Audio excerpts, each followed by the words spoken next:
안녕하세요. 이번엔 인공지능 분류 모델과 분류 모델의 성능 개선 방법에 대해 강의할 노승현입니다. 이번 강의의 목표는 다양한 분류 모델의 동작 원리에 대해 알아보고 분류 모델의 성능을 개선하는 여러 가지 방법을 알아보는 시간을 가질 것입니다. 이번 시간에는 다양한 분류 모델에 대해서 주로 살펴보도록 하겠습니다. 저희가 앞으로 강의를 통해서 배울 전체적인 내용을 한번 쓱 훑은 다음에 이번 영상에서 주로 다룰 다양한 분류 모델에 대해서 자세히 다루도록 하겠습니다. 우선 클래시파이어란 학습을 하기 위해서 컴퓨터에게 프레임을 얻는 작업입니다. 프레임의 하나의 일종이다 라고 생각하시면 되겠습니다. 자, 학습한 다음에 우리가 평가를 해야 되잖아요. 분류 모델의 평가 기준에는 accuracy, precision, recall, confusion matrix, F1 score라고 하는 개념이 있습니다. 자, 이 각각의 개념에 대해서는 이번 강의에서 자세히 다루진 않지만 나중에 모델을 직접 만들 때 평가 지표로 정확도를 확인하는 것이 중요하기 때문에 잠시 언급하였습니다. 이렇게 기본적으로 우리가 프레임을 만들고 평가 지표를 설정해준 다음 뒷바라지를 해줘야 됩니다. 뒷바라지 할 때 사용하는 개념들입니다. 앙상블 모델, 하이퍼 파라미터 튜닝, 원리 스타핑, 교차 검증, 스케일 전환, 그리고 차원 축소까지 이러한 작업을 통해서 우리가 모델의 성능을 개선시키고자 할 때 적용할 수 있습니다. 가장 먼저 소개해드릴 프레임은 K-니어리스트 클래시파이어라고 하는 분류기입니다. 이 K-네이버 클래시파이어를 한 단어로 그 특징을 설명해봐 라고 한다면 유유상종이라고 하는 단어를 쓸 것 같습니다. 끼리끼리 논다고 하죠. 데이터를 분류할 때 디시전 트리에 순도 불순도라는 게 있습니다. 불순도가 낮아지도록 가지를 계속 분할을 해가면서 우리가 조건을 만들고 그 조건을 만족하는 어떠한 카테고리를 예측하는 형태로 모델을 만들 수 있습니다. K-니어리스트 네이버 클래시파이어는 한 데이터에 대해서 이 데이터가 어떠한 레이블을 갖는지 예측할 때 주변에 있는 데이터를 살펴봅니다. 왜냐하면 끼리끼리 비슷한 패턴을 보이기 때문에 주변에 있는 데이터를 가지고 주변에 어떤 데이터가 많으니까 너도 카테고리가 뭐겠구나 라고 판단을 하는 겁니다. 이런 식으로 세모와 네모가 분포되어 있는 이 데이터 집단에서 새로운 데이터 동그라미가 나타났습니다. 이 데이터가 무엇인지 판단하려고 해요. K-니어리스트 네이버 클래시파이어는 뭘 본다고 했죠? 주변에 있는 데이터를 본다고 했습니다. 그래서 주변에 있는 데이터를 볼 거예요. 동그라미랑 가장 가깝게 있는 데이터를 한번 묶어보겠습니다. K는 3일 때 주변에 있는 친구 3명만 보겠습니다. 가장 가까이 위치한 순서대로 친구들이 세모, 네모입니다. 그러면 K 네이버 클래시파이어는 어떻게 판단하냐? 새로운 데이터는 세모에 해당하는 범주를 갖습니다. 라고 예측값을 내뱉게 됩니다. 근데 K는 3으로 설정하지 않고 K는 5로 설정해 볼게요. 근처에 있는 데이터 5개를 봅시다. 그래서 가장 가까이 있는 데이터 5개를 묶어봤습니다. 그랬더니 이번에는 세모가 아니라 네모로 판별을 했습니다. 이 K-니어리스트 네이버 클래시파이어는 이처럼 K 값을 어떻게 설정했느냐에 따라 결과 값이 완전히 뒤바뀔 수 있습니다. K를 적절한 값으로 잘 설정하는 것이 중요한데 이 적절하게 잘 설정하는 방법이 없습니다.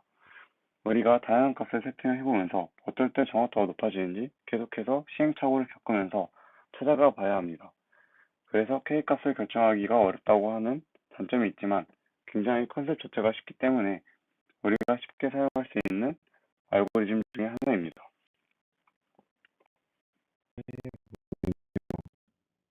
이웃, 주변에 있는 데이터를 바탕으로 새로운 데이터에 대해서 범주를 예측하는 모델입니다. K값 설정이 중요하다. 주변에 있는 친구 몇 명 볼 것인지 이 설정하는 값에 따라서 결과값이 뒤바뀔 수 있습니다. 그리고 거리 기반, 근처에 있는 친구들을 본다고 했습니다. 그래서 거리를 측정해서 데이터와 데이터들 간의 거리를 측정해서 우리가 유사도를 판별하는 알고리즘입니다. 그렇기 때문에 속성간의 스케일을 맞춰주는 작업이 필요합니다. 이 속성과의 스케일을 맞춰준다고 하는 것은 무엇이냐? 우리가 거리를 측정할 때에는 일반적으로 유클리드 기반의, 즉 한 점과 한 점이 있으면 그 피타고라스 정리를 사용하여 두 점 사이의 직선거리를 구해서 우리가 거리를 측정하게 되는데요.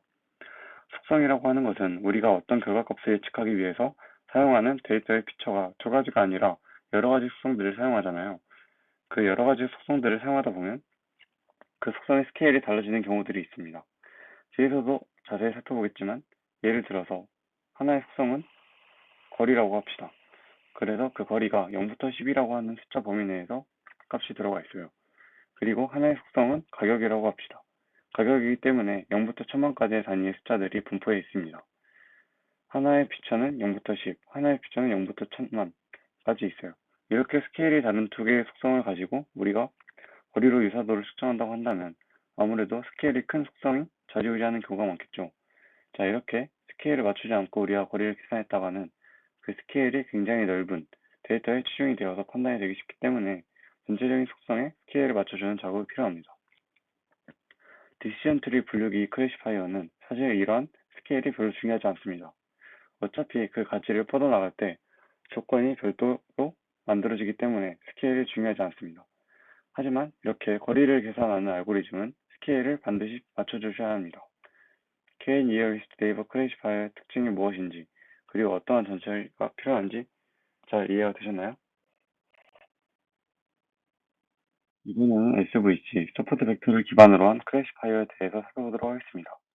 이 SVC는 뭐를 떠올리시면 되냐면 이런 책상에 그어진 선을 떠올리시면 됩니다. 요즘에는 이런 책상을 안 쓰긴 하지만 익숙하신 분들도 계실 거라고 생각합니다. 짝꿍이 있고 그 짝꿍과 경계선을 그어서 한 번이라도 학교 생활을 하셨던 분들은 이 경계선이 갖는 의미가 얼마나 중요한지, 내 지우개를 온전히 내가 가져갈 수 있는지 굉장히 중요한 평가 기준이 되죠. 서포트 벡터 버전은요, 하나의 데이터를 구분하기 위해서 이렇게 경계선을 찾습니다. 경계선을 찾는 과정을 한번 살펴볼게요. 파란색과 초록색 두 개의 데이터, 두 개의 범주가 있습니다. 이 두 개의 범주를 구분하는 최적의 선을 찾아서 두 개의 카테고리를 구분하는 알고리즘이 서포트 벡터 클래시파이어인데요. 그렇다면 최적의 선은 어떻게 만들어질 수 있을까요? SVC에서는 최적의 선이라고 하는 것을 이렇게 정의했습니다. 파란색 범주가 있고요. 초록색 범주가 있어요. 이 각각의 범주에서 가장 경계에 위치하는, 즉 상대편에 가장 가까이 위치하는 데이터를 먼저 찾습니다. 그것을 서포트 벡터라고 부릅니다. 그 파란색 혹은 초록색에 해당하는 서포트 벡터가 통과하는 선을 긋습니다. 자, 그 선을 가지고 그 선이 가장 간격이 넓어지도록 하는 것, 그 간격을 마진이라고 부르는데요. 가장 마진이 넓어지도록 서포트 벡터를 정의하고 그 마진의 가운데 있는 선을 경계선, 옵티멀 하이퍼플라인, 결정 경계선, 디시전 바운더리 이런 표현을 쓰는데 이런 결정 경계선을 결정하는 것이 바로 SVC에서의 최적의 선을 정의하는 방법이 되겠습니다. 자, 다시 한번 정리해 볼게요. 디시전 트리는 가지를 뻗어나가면서 범주를 결정했습니다. K-Nearest Neighbor Classifier는 근처에 있는 데이터를 가지고 분류를 결정했어요. SVC는 두 개의 데이터를 구분할 수 있는 최적의 선을 찾음으로써 데이터를 구분해냈습니다.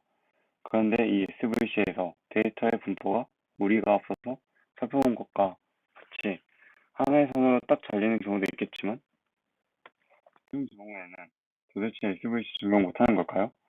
이 서포트 벡터 머신에서는요, 최적의 선을 찾지 못할 때에 차원을 고차원으로 변경을 해서 우리가 최적의 선을 찾을 때까지 차원을 바꿔줍니다. 이와 같이 2차원에 분포되어 있는 데이터의 경우에는 3차원의 형태로 변환을 동그라미와 파란색을 구분해서 최적의 면으로 쪼갤 수 있습니다. 이렇게 서포트 벡터 머신에서는 최적의 선을 찾기 위해서 지금 가지고 있는 데이터를 그대로 활용을 해서 최적의 선을 찾지 못할 때에는 커널 트릭이라고 하는 기법을 사용해서 차원을 변경해주고 최적의 선을 찾음으로써 데이터를 분할하게 됩니다. 서포트 벡터 클래시파이어에 대해서 살펴봤는데요. 여기서 그 C는 클래시파이어의 C입니다. 이 서포트 벡터를 기반으로 한 분류기, 다시 한번 정리를 해보면 서포트 벡터, 이 각각의 그룹을 대표할 수 있는 가장 경계선에 있는 이 서포트 벡터의 마진이 최대화가 되도록 서포트 벡터를 찾고 그 마진의 가운데에 있는 선을 디시전 바운더리, 결정 경계선으로 지정을 해서 카테고리를 구분하는 알고리즘입니다. 그래서 서포트 벡터를 찾는 알고리즘이고 하이퍼플레인, 디시전 바운더리 같은 경우입니다. 최적의 투표면을 찾는 거예요. 한 번에 쪼개지지 않을 때에는 커널 트릭을 사용해서 차원 변경을 해서 최적의 추평면을 찾는 알고리즘이 SVC가 되겠습니다.